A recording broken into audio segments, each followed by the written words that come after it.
Hey guys, Mark Abrams here with the script for strip silence inside of Pro Tools.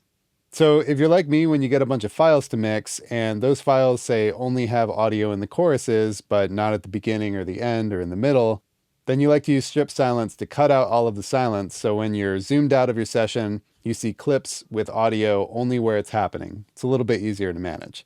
So Adam Hawkins had the idea for this script. After checking out Soundflow, he asked me if there was anything for strip silence. There wasn't at the time, so I thought this would be a great opportunity for me to make my first script. I did it, sent it to Andrew Scheps, who's a huge resource in the community, and he sent it back doing way cooler things than it did before.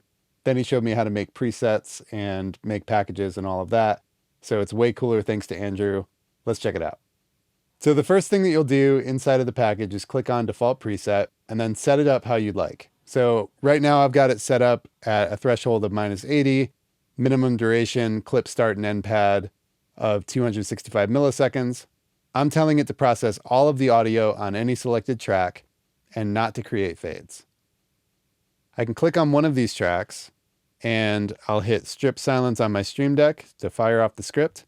It's going to set up strip silence with all of those settings and then cut out the silence. I can also select multiple tracks and it'll go through and apply those strip silence settings to each individual track. So it's not going to look at the collective threshold for both tracks. It's just going to go track by track and apply those same settings.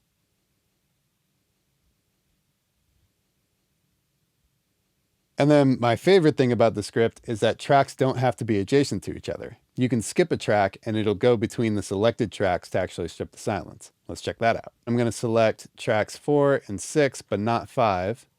Fire off the script.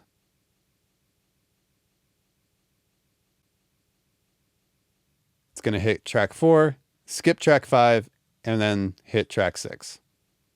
And of course, if I want to, I can tell it to go ahead and add fades at the end of all of those. This is good if I have room tone or some noise in between, and I just want to be sure I'm not going to get any clicks and pops at the start and end of those clips. Select all of my tracks, fire off the script.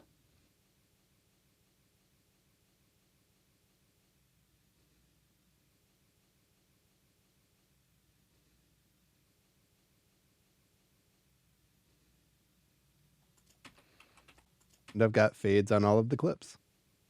There it is. I hope it saves you some time and enjoy.